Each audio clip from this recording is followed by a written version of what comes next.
अगर हम 7 seater SUV segment में बात करें या एमपीवी सेगमेंट में बात करें तो इंडिया में Hyundai की एल्काजार है, एमजी की तरफ से हेक्टर प्लस आती है, जो बजट सेगमेंट में कार्स आती हैं, टाटा की सफारी हो गई, तो ये सब कुछ कार्स है। इसी में एक कार है किया की कैरेंस, जो कि आज हमारे साथ खड़ी है। तो आज हम इस वीडियो में एक्सप्लोर करेंगे कि कैसी है इसकी परफॉर्मेंस, क्या इसमें इंजन ऑप्शन मिलते हैं, क्या ट्रांसमिशन ऑप्शन मिलते हैं, कैसी है चलाने में, इसका riding comfort, seating comfort, suspension quality, सब कुछ हम इस वीडियो में डिटेल से डिस्कस करेंगे। और रही बात ये कितना देती है, जो एक कॉमन बायर के माइंड में सबसे पहले सवाल आता है कि कोई भी गाड़ी कितना माइलेज देती है, कितना फ्यूल लेती है, तो इसकी हमने एक डिटेल वीडियो करी है जो कि आई बटन पे मिल जाएगी, साथ में डिस्क्रिप्शन में भी उसका लिंक मिलेगा, हमारे चैनल पे मिलेगी। तो ऐसे ही और कंटेंट के लिए हमारे चैनल को जरूर सब्सक्राइब करें और हमारे साथ जुड़े रहें। तो नमस्कार दोस्तों, स्वागत है आपका ऑटोटेक स्टूडियो में। मेरा नाम है ऋत्विक, चलिए शुरू करते हैं।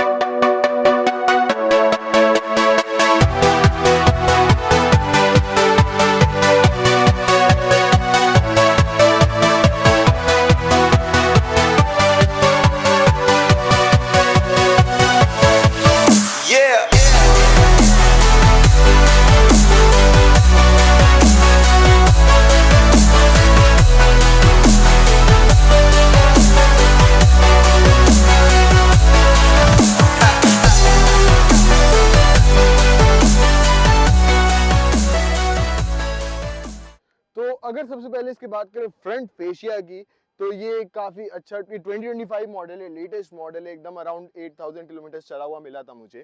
तो अगर सबसे पहले फ्रंट फेशिया की बात करें तो यहाँ पे नया वाला किया का लोगो मिल जाएगा, काफी क्लासी सा लग रहा है। यहाँ पे पियानो ब्लैक फिनिश मिलेगी, जिसपे एक अलग सा पैटर्न बना हुआ है, डायमंड पैटर्न टाइप का बना हुआ है, तो ये काफी प्रीमियम फील देता है। यहाँ पे एक शटल सी क्रोम की लाइनिंग मिलेगी, जो किया की सिग्नेचर टाइगर नोज ग्रिल होती है, वो जनरली आपने पहले सेल्टॉस, सोनेट और कार्निवल में देखा होगा, यहाँ पे बड़ी सी टाइगर नोज ग्रिल मिलती थी, वो थोड़ा नीचे शिफ्ट हो गई है। ये भी कुछ टाइगर नोज पैटर्न नीचे की तरफ मिल रहा है, जो कि रेडिएटर को कूल करने के लिए। यहाँ ऊपर की तरफ से अगर आप इतना एंगल देखेंगे तो आपको लगेगा कि जैसे ये कोई ईवी कार है, बट नीचे की तरफ इसमें पूरा प्रॉपर हमारा ग्रिल मिलती है रेडिएटर की कूलिंग के लिए, एंड काफी फ्यूल एफिशिएंट कार भी बनाती है इसको, ये कि कूलिंग में हेल्प करती है। अब मैं बात करूँ इसके लाइट सेटअप की, तो यहाँ पे मिल जाएगा हमारा प्रोजेक्टर सेट नहीं मिलता है इसमें। यहाँ पे मिल जाएगा हमको एलईडी सेटअप, ये पूरा एलईडी है, ये पूरा एलईडी है, एंड नीचे हमारे यहाँ पे फॉग लैंप्स हिडन टाइप के हैं, जो कि दिख नहीं रहे होंगे जनरली, वो भी एलईडी सेटअप में मिलते हैं। तो इसके जो डीआरएल थे वो भी सेम यही है, जो कि एज एन इंडिकेटर भी काम करते हैं एंड डीआरएल भी काम करते हैं। तो ये थी कुछ आगे से। एक चीज इसमें मुझे आगे मिसिंग लगी, इसमें कोई हमें कैमरा सेटअप नहीं मिलता आगे की तरफ, एंड एडास नहीं मिलता है इसमें। हमें रेन सेंसिंग वाइपर्स मिलते हैं, बट एडास का कोई फीचर नहीं है इसमें।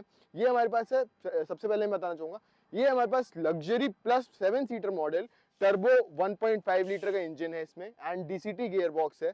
तो ये देखो जिसके इंजन स्पेसिफिकेशन, बाकी इंजन की कैसी परफॉर्मेंस है वो हम डिस्कस करेंगे इसके ड्राइविंग पार्ट में, तो हमारे साथ जुड़े रहिए। तो जैसे कि मैंने बताया, इसमें आगे कुछ कैमरा वगैरह नहीं मिलता, लेकिन इसमें हमें आगे सेंसर्स मिलते हैं, एक यहाँ पे एक यहाँ पे, तो टोटल 4 सेंसर्स मिलते हैं हमें इससे आगे, जो कि काफी आपको बम्पर टू बम्पर ट्रैफिक में काफी हेल्प करते हैं। एक कैमरा और एडिशन हो जाता तो बेटर रहता, बट ठीक है। ये एक चीज मैं भूल गया था इसमें बताना, इसका जो प्राइस पॉइंट है ऑन द रोड हमें 22.66 लाख की पड़ती है, ये particular variant, luxury plus 7 seater variant DCT के साथ और टर्बो 1.5 लीटर इंजन। तो अब देखते हैं साइड में क्या कुछ मिलता है। तो साइड में जाने के पहले मैं एक चीज दिखाना भूल गया था, मैं वो दिखा देता हूँ। इसका इंजन बे तो काफी गर्म हो रखा है ये, क्योंकि ब्लैक कलर है, हीट अट्रैक्ट करता है, तो काफी गर्म हो रखा है। ये है इसका 1.5 लीटर का टर्बो इंजन, जो पावर प्रोड्यूस करता है, टॉर्क प्रोड्यूस करता है, वो सब हम ड्राइविंग पार्ट में डिस्कस करेंगे। यहाँ पे कुछ इंसुलेशन नहीं मिलता है हमको, लेकिन ये काफी एक साइलेंट यूनिट है, अंदर आपको कोई नॉइज नहीं आएगी, आपको पता नहीं चलेगा कब स्टार्ट हो रही है कब बंद हो रही है। तो ये काफी साइलेंट इंजन है, एंड इसलिए इंसुलेशन की भी कोई नीड नहीं है इसमें खास। तो अब साइड से देखते हैं इसमें क्या कुछ मिलता है। तो साइड में हम जैसे ही आते हैं, सबसे पहले हम इसके व्हील को डिस्कस करेंगे। इसमें मिलते हैं हमें 205/65 R16 इंचेस के diamond cut alloy wheels. Alloy wheels का डिजाइन तो काफी अच्छा लग रहा है मुझे, बट इसमें जो ये थोड़ी टायर साइज है R16, इसको थोड़ा ये बड़ा कर सकते थे, 17 या 18 इंच का व्हील दे सकते थे, जिससे इसका जो स्टांस है वो थोड़ा और मस्कुलर और स्पोर्टी एसयूवी स्टांस हो जाता, बट शायद किया वालों ने इसको हमारा एमपीवी वाले सेगमेंट में लॉन्च करने की कोशिश करी है। इसकी जो ट्विन है Hyundai Alcazar, वो 18 इंच व्हील्स के साथ आती है, तो ये थोड़ा सा डिफरेंस है वहाँ इसमें। बाकी व्हील से ऊपर आते हैं तो यहाँ पे कोई हमें बैजिंग नहीं मिलती साइड में। यहाँ पे हमारा ORVM है, ORVM पे हमारा LED इंडिकेटर माउंटेड है एंड नॉर्मल साइज का ORVM, बट इस पे कोई कैमरा मिसिंग है, जो कि मैंने आगे ही बताया कि 360 डिग्री कैमरा इसमें नहीं आता है। तो वो एक चीज मिसिंग लगी मुझे कि 22.6 लाख की हम गाड़ी ले रहे हैं, तो उसमें हमें 360 डिग्री कैमरा का पोजीशन मिलना चाहिए था। साइड में आते हैं और तो यहाँ पे हमारा रिक्वेस्ट सेंसर मिल रहा है, क्रोम डोर हैंडल मिल रहे हैं। Request sensor only on the driver side है, Hyundai किया का ये पहले से ही है कि वो ड्राइवर साइड पे ही देंगे, तो ये एक ठीक है। साइड में अगर बात करें तो ऊपर रूफ रेल मिलेगी, बट इसमें हमें वार्निंग मिल जाएगी साथ में, कॉशन डू नॉट लोड, तो ये एक एस्थेटिक अपील के लिए मिलती है हमको, ये लोडिंग के लिए नहीं है। अगर हम रियर डोर की बात करें तो काफी वाइड डोर है एंड काफी वाइड खुलता है, ऑलमोस्ट 90 डिग्री तो जा रहा है, मतलब अराउंड 85 डिग्री जा रहा है ये डोर।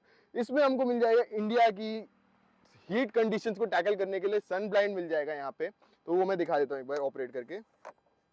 तो सन ब्लाइंड मिल जाएगा एंड इसकी विंडोज अभी मैंने सन ब्लाइंड रही, तो इसकी विंडोज भी हल्की हल्की ग्रीन टिंटेड है। जैसा कि आपने देखा होगा मारुति की जो कार्स आती है वो काफी ज्यादा, मारुति या टोयोटा जो हुई है, तो उसमें क्या होता है काफी ज्यादा ग्रीन टिंट्स मिलता है, इसमें भी हल्का हल्का ग्रीन टिंटेड है यूवी कट करने के लिए, तो ये चीज काफी अच्छी लगी मुझे। रियर में आते हैं तो ये जो क्रोम लाइन है ये पूरे हमारे विंडो लाइन के साथ रन कर रही है एंड एक प्रीमियम अपील देती है गाड़ी को। अगर इस क्वार्टर से, थर्ड क्वार्टर से बात करें तो गाड़ी काफी प्रीमियम लगती है एंड स्पेशली इस ब्लैक कलर में तो और ज्यादा अपीलिंग लग रही है गाड़ी। अब रियर में देखते हैं क्या कुछ मिलता है। तो रियर में बात करें तो हमें एक ऑल एलईडी सेटअप मिल जाएगा, बट इसमें जो हमारा रिवर्स लैंप है वो हैलोजन है, वो एलईडी नहीं है। इंडिकेटर्स हमारे एलईडीज हैं and brake lamp and tail light हमारी एलईडी है। यहाँ पे हाई माउंटेड स्टॉप लैंप है, ये भी हमारा एलईडी यूनिट है। ऊपर शार्क फिन एंटीना मिल जाएगा ब्लैक कलर का, एक स्पॉइलर है सेटल सा, rear window defogger, wiper, washer सब कुछ मिलेगा। यहाँ पे एक सेटल सी बैजिंग है किया कनेक्ट की, क्योंकि इसमें हमारा ऑनलाइन कनेक्टिविटी की ऐप के थ्रू फीचर्स आते हैं, तो वो चीज़ काफ़ी अच्छी लगी मुझे। यहाँ पे 7 DCT की बैजिंग है, जो कि इसकी ट्रांसमिशन को डिनोट कर रही है कि इसमें 7 स्पीड DCT ट्रांसमिशन है। सेंटर में बड़ा सा किया का लोगो है, काफी क्लासी लग रहा है। यहाँ पे केरेंस की बैजिंग है, यहाँ पे नंबर प्लेट, नीचे जो ये हमारा आगे जो जैसे टाइगर नोज ग्रिल का जो क्रोम वाला फिनिश था वो चीज कैरी फॉरवर्ड की गई है, पीछे भी सेम इस पे भी पैटर्न बना हुआ है। एंड रियर में भी हमें 4 पार्किंग सेंसर्स मिल जाएंगे। मैं चेक कर रहा था कि कहीं 6 पार्किंग सेंसर्स ना हो, 6 पार्किंग सेंसर्स इसमें नहीं आ रहे, 4 पार्किंग सेंसर्स हैं। हमारा कैमरा का प्लेसमेंट यहाँ पे है, नीचे सिंगल एग्जॉस्ट मिल जाएगा। इसका जो रियर व्हील है, स्पेयर व्हील है, सॉरी स्पेयर व्हील है, वो नीचे से माउंटेड है, क्योंकि 7 सीटर कार है तो अंदर स्पेस नहीं है, इसलिए नीचे से माउंट कर रखा है। अब मैं दिखाऊंगा इसका बूट स्पेस। तो इलेक्ट्रोमैग्नेटिक टेलगेट ओपनर है, इसमें इलेक्ट्रॉनिक टेलगेट नहीं है, तो काफी डिसेंट सा बूट स्पेस है। मतलब अगर आप 7 लोग जा रहे हैं ट्रिप पे तो एक छोटे मोटे डफल बैग्स ही आ पाएंगे अगर 7 सीट कॉन्फ़िगरेशन में। बाकी अगर मैं इसकी सीट्स को रिक्लाइन कर दूं तो इसमें भी अलग अलग एंगल्स होते हैं, इस पे 3 डिफरेंट एंगल्स है रिक्लाइन करने के, एंड इसको कंप्लीटली फोल्ड कर सकते हैं। तो ये एक मैसिव स्टोरेज स्पेस बन जाता है, यहाँ पे काफी बड़ा स्पेस है। बाकी हुक्स का प्लेसमेंट है, प्रॉपर सीट बेल्ट मिल जाएंगे यहाँ पे, टाइप सी चार्जिंग पोर्ट है दोनों सीट पे, कप होल्डर्स मिल जाएंगे दोनों तरफ। तो ये चीज, और ऊपर की तरफ हमें लाइट एंड एसी वेंट्स मिल जाएंगे इसके रूफ पे माउंटेड। तो ये चीज काफी अच्छी लगी कि अगर रियर पैसेंजर भी कोई बैठ रहा है वहां पे तो उसके लिए भी proper seat belt, charging port and AC vents सब कुछ है। यहाँ पे हमारा सबवूफर की माउंटिंग है, और यहाँ अगर हम देखें तो एक स्टोरेज स्पेस है जहाँ पे हमारा वार्निंग ट्रायंगल और पंचर रिपेयर के लिए जैक वगैरह रखा होगा। एंड ये सब कुछ था रियर से। अब देखते हैं अंदर इसमें क्या कुछ मिलता है एंड कैसी अंदर से। तो अब इसके रियर में बैठ के देखते हैं कैसी कंफर्टेबल है ये रियर से। तो हम थर्ड रो में नहीं जाएंगे क्योंकि मेरी हाइट है अराउंड 6 फीट एंड मेरे लिए थोड़ा अनकंफर्टेबल हो जाएगा। सो अगर हम यहाँ से बात करें तो ये सीट काफी ज्यादा रिक्लाइन हो जा रही है, मतलब बहुत ज्यादा रिक्लाइन हो रही है, इतना ज्यादा थोड़ा सा मेरे लिए पर्सनली अनकंफर्टेबल है, बट इसमें भी सेटिंग्स हैं इसका रिक्लाइन एंगल चेंज करने के लिए। अगर मैं स्पेस की बात करूँ तो आगे वाली सीट है, जैसा कि मैंने बताया मेरी 6 फीट हाइट है, तो उसके हिसाब से एडजस्टेड है सारा कुछ। तो तब भी मेरे पास बहुत ज्यादा यहाँ पे लेग रूम है एंड नी रूम है, तो ये चीज काफी कंफर्टेबल है। अंडर थाई सपोर्ट मुझे काफी डिसेंट लगा इसका, मतलब इतना अच्छा मुझे याद नहीं मुझे कौन सी गाड़ी में मिला था, तो काफी अच्छा लगा मुझे इसका अंडर थाई सपोर्ट। अगर मैं हेडरूम की बात करूँ तो बहुत ज्यादा हेडरूम है। यहाँ पे जो हमारी रूफ लाइन है वो हल्की सी कर्व्ड है, क्योंकि ये यहाँ पे जो एसी वेंट्स हैं एंड सनरूफ, इसमें सिर्फ सिंगल सनरूफ मिलती है हमें आगे की तरफ, तो ये कुछ आगे सी थी। यहाँ पे हमारी एसी वेंट्स हैं, एसी के कंट्रोल्स हैं, हम इसे क्लोज ऑफ कर सकते हैं। बाकी यहाँ पे हमारे एयर ब्लोअर के कंट्रोल्स हैं कि हम कितनी स्पीड में यहाँ पे ब्लो करना चाहते हैं हवा। साथ में इसमें नीचे बात करें तो 2 टाइप सी के चार्जिंग पोर्ट्स हैं एंड काफी बड़ा सा नीचे कभी होल है जहाँ पे आप फोन चार्जिंग भी लगा सकते हैं, मतलब लगा के यहाँ पे रख सकते हैं आप। साथ में यहाँ बात करूँ तो ये हमारा एयर प्यूरिफायर आ रहा है, यहाँ पे नीचे मैगजीन होल्डर मिल जाएगा। यहाँ पे कोई एयर प्यूरिफायर नहीं, यहाँ पे एक टेबल मिल जाएगी आपको, आईटी डिवाइस होल्डर बोलेंगे जिसको। यहाँ पे आप एक कप होल्डर है, साथ में यहाँ पे आप अपना आईटी डिवाइस वगैरह कुछ भी टैब या मोबाइल वगैरह प्लेस कर सकते हैं। इस पे वेट लिमिट है मैक्सिमम 3.5 kg की। एंड ऊपर एक छोटा सा नेट मिल जाएगा, सेम नीचे यहाँ पे मैगजीन होल्डर मिलेगा। साथ में अगर बात करें डोर पैनल की, तो डोर पैनल पे हमें ऑटो अप डाउन वाले मिरर कंट्रोल्स मिलेंगे, सन ब्लाइंड मिलेगा एंड कुछ ग्रेश कलर में, ग्रे सिल्वरिश कलर में इसका door handles and door lock unlock का नॉब मिलेगा। साथ में पियानो ब्लैक फिनिश मिलेगी। एक ऊपर जो हार्ड प्लास्टिक है उसमें हल्का सा ब्लूइश टिंच है, नीचे की तरफ बेज सॉफ्ट टच मटेरियल है जो कि काफी प्रीमियम अपील प्रोवाइड करता है। साथ में अगर नीचे स्पीकर सिस्टम की बात करें तो इसमें बोस की ब्रांडिंग मिल जाएगी, बोस का साउंड सिस्टम आता है। तो इसमें टोटल में अगर बात करूं तो 1 2 3 4 5 6 7 और 8 स्पीकर सिस्टम मिलता है हमको, जिसमें सबवूफर और सराउंड साउंड सिस्टम भी है और 2 ट्वीटर्स हैं। तो टोटल 4 स्पीकर्स, 2 ट्वीटर्स, एक सराउंड साउंड सिस्टम और एक सबवूफर, ये सारा इसका सिस्टम आ रहा है। अगर फ्लोर की बात करूं तो फ्लोर ऑलमोस्ट फ्लैट है, तो अगर मैं थर्ड पैसेंजर यहाँ पे बिठाना चाहूँ तो कंफर्टेबली वो बैठ सकते हैं।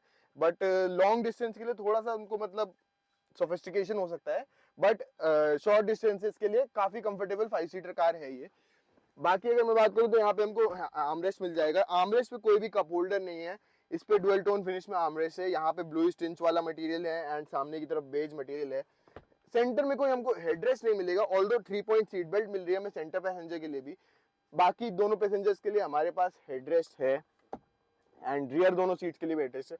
अगर मैं इस बटन की बात करूं तो ये बटन सिंगल टंबल के लिए है कि हमारी सीट सिंगल, एक बार प्रेस करने पे पूरी फोल्ड हो गई हमारी सीट।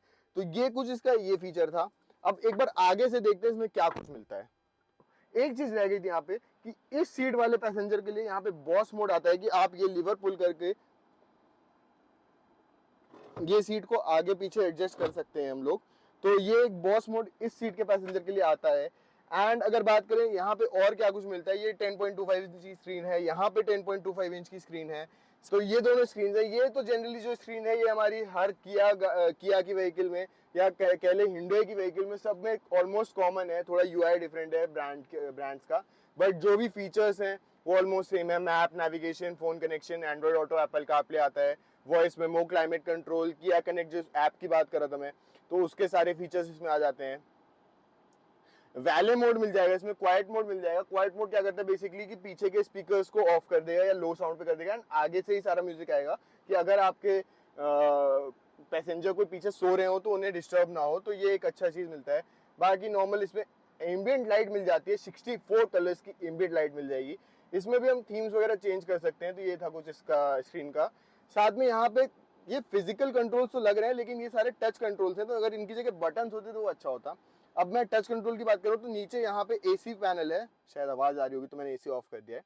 तो ये नीचे एसी के कंट्रोल पैनल है, इसके भी फिजिकल कंट्रोल्स तो है, ये चीज अच्छी लगी मुझे। लेकिन ये जो भी कंट्रोल्स हैं सारे टच कंट्रोल्स हैं, कोई बटन नहीं है यहाँ पे। तो ये चीज यहाँ पे बटन देनी चाहिए थी, एक्सेप्ट ये fan speed and temperature control, ये इसके अलावा कोई बटन नहीं है यहाँ पे, सारा टच है। और अगर और मैं नीचे आऊँ तो एक चीज जो मुझे बहुत अच्छी लगी इसमें कि इंडिया की कंडीशंस को देखते हुए ये दोनों सीट्स वेंटिलेटेड सीट्स हैं। तो ये चीज काफी अच्छी लगी। मतलब जब गाड़ी बहुत ज्यादा गर्म हो जाती है तो आप इसको रिमोट, एक तो की स्टार्ट स्टॉप रिमोट से भी स्टार्ट कर सकते हैं गाड़ी को, ऐप के थ्रू आप गाड़ी स्टार्ट कर सकते हैं। तो ये गाड़ी को जल्दी ठंडा करने में भी हेल्प करता है। दूसरी चीज कि जब अगर आप लोग मान लो टाइम नहीं मिला है स्टार्ट करने का, तो आप आके आराम से बैठे यहाँ पे अपना सीट वेंटिलेशन ऑन करें, तो जो बैक का सपोर्ट है एंड जो नीचे बॉटम सपोर्ट है ये पूरा ठंडा होगा। इसमें ब्लोअर चलेगा, मतलब कूल एयर होगी इसमें सर्कुलेट, तो उसकी वजह से ये चीज काफी हेल्प करती है ठंडा करने में। बाकी और नीचे आऊँ तो यहाँ पे पार्किंग सेंसर्स को ऑन ऑफ करने का बटन है, 360 डिग्री कैमरे का बटन है, इसमें अडेप्टिव गाइडलाइंस आती हैं। एंड मैं एक बार स्टार्ट कर देता हूँ गाड़ी, तो काफी साइलेंटली स्टार्ट हो चुकी है। तो ये बात करूं मैं तो ये 360 डिग्री कैमरा आ रहा है इसमें। अडेप्टिव गाइडलाइंस हैं, 4 सेंसर्स मिल रहे हैं पीछे, सॉरी 360 डिग्री कैमरा नहीं मिलता हमको, नॉर्मल रियर कैमरा मिलता है, अडेप्टिव गाइडलाइंस के साथ मिलता है, तो ये एक अच्छी चीज़ है। एंड क्वालिटी भी इसकी डिसेंट है, खराब नहीं कहूँगा मैं, अच्छी क्वालिटी में मिलता है कैमरा।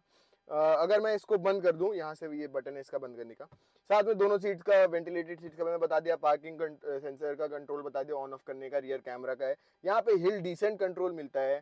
एंड 3 ड्राइव मोड मिल जाएंगे इसमें, इको, नॉर्मल और स्पोर्ट। कल मैंने इसको अराउंड 200 किलोमीटर इको मोड पे ड्राइव किया है, एंड उसका क्या रिस्पॉन्स रहा है आप वो वीडियो में चेकआउट जरूर कर सकते हैं। मैं आई लिंक पे उसका बटन डाल दूंगा एंड नीचे डिस्क्रिप्शन में भी उसका लिंक डाल दूंगा। मैं आई बटन पे उसका लिंक डाल दूंगा एंड नीचे डिस्क्रिप्शन में भी उसका लिंक जरूर डाल दूंगा। अब यहाँ सेंटर में आए तो यहाँ पे हमको एक USB पोर्ट मिल जाता है अपना एंड्रॉइड ऑटो, एप्पल कारप्ले की कनेक्टिविटी के लिए, एक 12 वोल्ट का चार्जिंग सॉकेट मिल जाता है और एक टाइप सी पोर्ट मिल जाता है। और नीचे आए तो यहाँ पे चार्जिंग का पोर्ट है, साथ इसके पीछे गियर लीवर है हमारा जो काफी स्मूथ है। एक चीज मुझे बहुत अच्छी लगी, इसके जो यहाँ पे ट्विन कप होल्डर्स हैं, ये दोनों कप होल्डर्स कूल्ड हैं, मतलब यहाँ पे भी इन्होंने एसी की वेंट दी है तो वहां से भी एयर ब्लो होती है, तो अगर आपको अपने कप में कोई कोल्ड ड्रिंक या कोई भी ड्रिंक रख रहे हैं तो वो वहां पे ठंडी होती रहेगी, गर्म नहीं होगी। ये चीज़ काफ़ी अच्छी लगी मुझे। मैनुअल फिजिकल हैंड ब्रेक मिलता है इसमें, इलेक्ट्रॉनिक ब्रेक नहीं मिलता। यहाँ पे अगर बात करें अंडर द आर्म रेस्ट, तो यहाँ पे एक छोटी सी ट्रे मिल जाती है, इसमें थोड़ा सा स्पेस है एंड नीचे की तरफ काफ़ी डीप स्पेस है, ये क्लोज नहीं है तो आप सामान तो रख सकते हैं बट इसमें क्लोज कुछ नहीं है, तो ये चीज़ रहेगी। यहाँ पे बात करें अगर ऊपर, तो ये रहा हमारा सनवाइजर, इस पे मिरर मिलता है, लाइट नहीं मिलती है, काफ़ी लाइट वेट मटेरियल लग रहा है ऐसा। यहाँ पे कोई लाइट मिरर कुछ नहीं है। यहाँ पे एक टोल टिकट होल्डर मिलता है बट फास्टैग का जमाना है, कौन टोल टिकट ले रहा है। तो अब अगर मैं ऊपर की बात करता हूँ, यहाँ पे लाइट कंट्रोल्स मिल जाएंगे जो कि सेम इनकी हुंडई की आकाश में आते हैं। यहाँ पे सनरूफ के कंट्रोल्स मिल जाएंगे, तो ये कुछ इतना छोटी वाली सनरूफ मिलती है इसमें एंड ये और खुल जाएगी, तो इतना टोटल ये सनरूफ खुल रही है। डिसेंट है अगर एक आदमी को निकलना हो, बट यहाँ की वेदर कंडीशन, ठंड में ज़्यादा ठंड है, बारिश में बारिश है, गर्मी में गर्मी है, तो अब सनरूफ क्लोज करके ही चलाएं। ठंड में मतलब बस धूप के लिए हम लोग ये ब्लाइंड हटा सकते हैं, तो ये चीज़ है, मैनुअल ब्लाइंड है। तो ये ऊपर का कुछ था।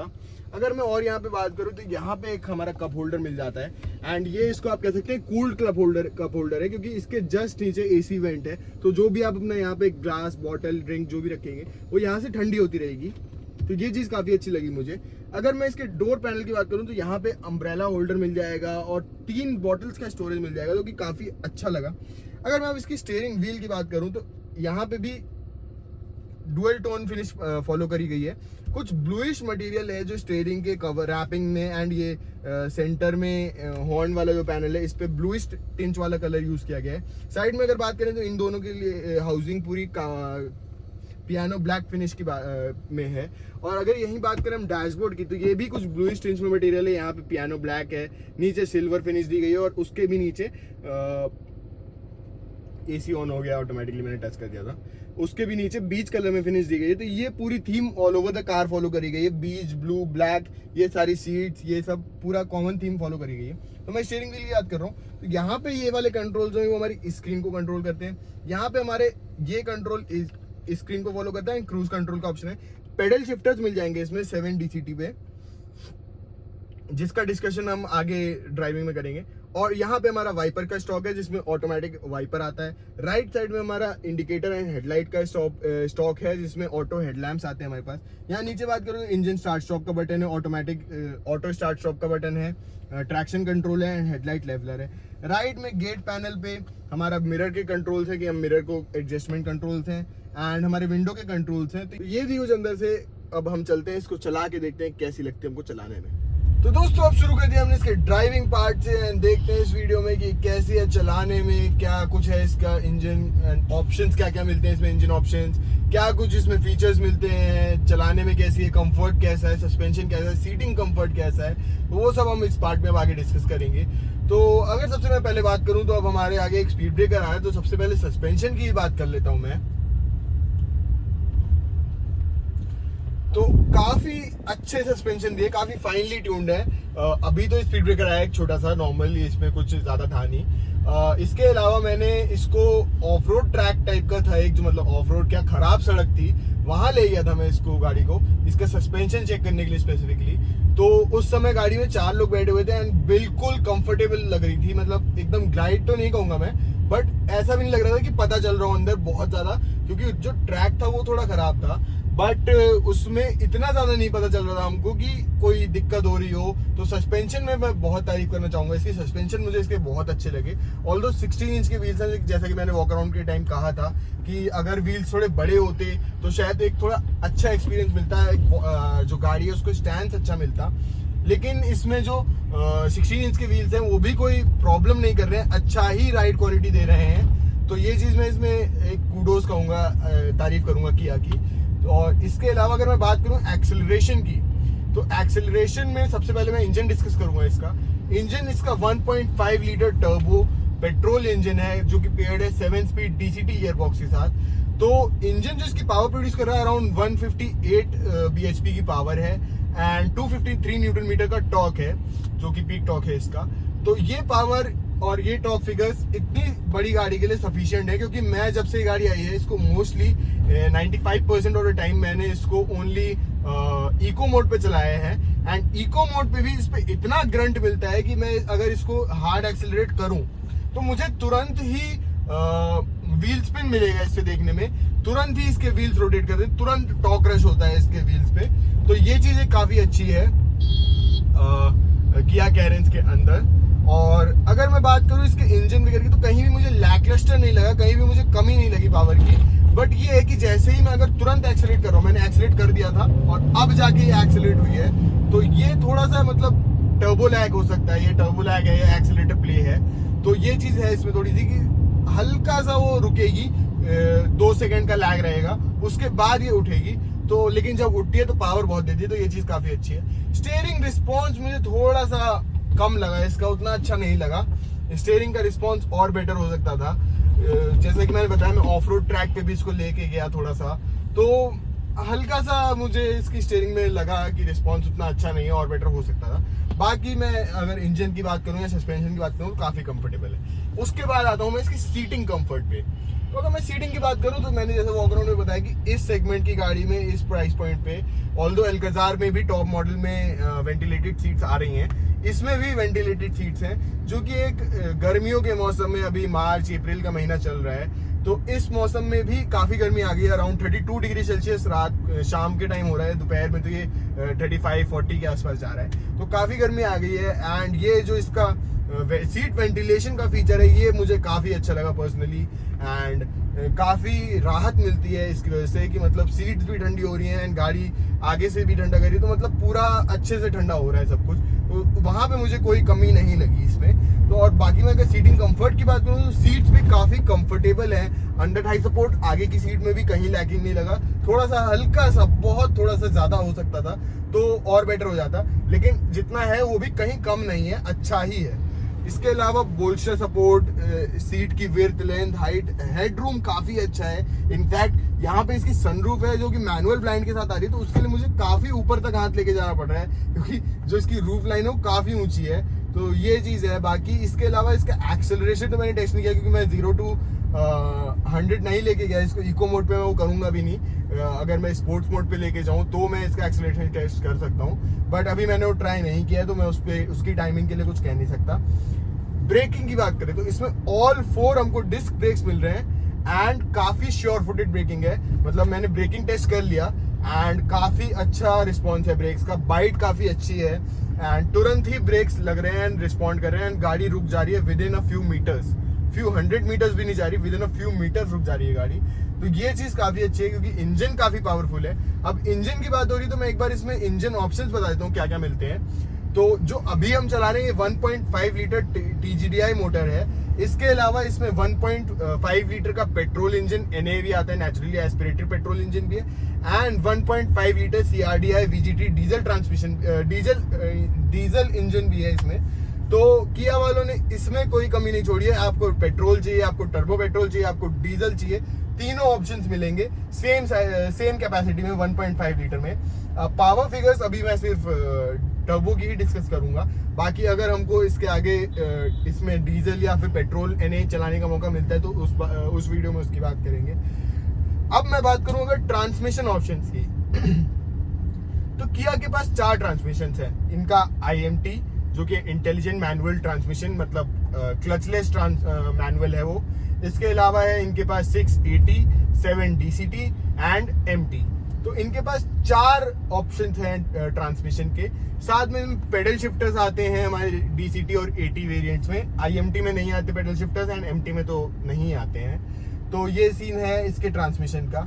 अगर मैं बात करूँ इन पेडल शिफ्टर्स के रिस्पॉन्स की, तो पेडल शिफ्टर्स का रिस्पॉन्स है उसमें क्या है कि मैं अगर चेंज कर रहा हूँ तो ये होल्ड नहीं करेगी वहां पे। ये है कि मेरी रेव रेंज थोड़ी ज्यादा हो जाएगी, जहां पे ये ऑटोमेटिकली अराउंड 2000 RPM पे अपशिफ्ट कर देती थी। अगर मैं हार्ड एक्सेलरेट कर रहा हूँ पर्टिकुलर गियर पे,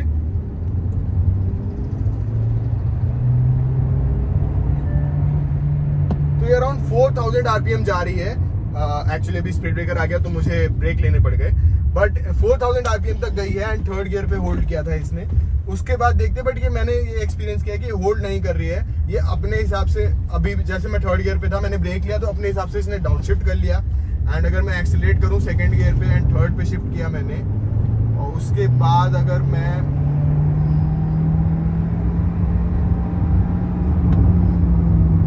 अराउंड 5500 RPM तक जा रही है। ये वोकल हो जा रहा है इंजन बहुत। स्टार्टिंग की जो लोअर रेव रेंज है वहां बिल्कुल वोकल नहीं है, बहुत क्वाइट इंजन है। वहां पे इसकी फ्यूल एफिशिएंसी भी बेस्ट आएगी। फ्यूल एफिशिएंसी का मैं दोबारा बता रहा हूँ, मैंने ऑलरेडी एक वीडियो कवर कर रखा है, आप आई बटन पे चेक कर सकते हैं वो वीडियो को। तो वहां पे इसका काफी अच्छा रिस्पॉन्स है, बट ये गियर होल्ड ऑन नहीं करती है। जब मैं अगर ज्यादा इसको हाई रेव करूंगा तो ये ऑटोमेटिकली अप शिफ्ट कर देगी या डाउन शिफ्ट कर देगी ब्रेकिंग लेने पे।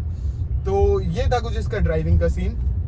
तो कैसी लगी आपको किया की कैरेंस, हमें कमेंट करके जरूर बताएं। ऐसे ही और कंटेंट के लिए हमारे साथ यूट्यूब पे जुड़े रहें एंड इसके कुछ BTS या इसके कुछ जो साउंड सिस्टम वगैरह के लिए हमारे इंस्टाग्राम को फॉलो करें एंड यूट्यूब पे हमें सब्सक्राइब करते रहें। तो धन्यवाद।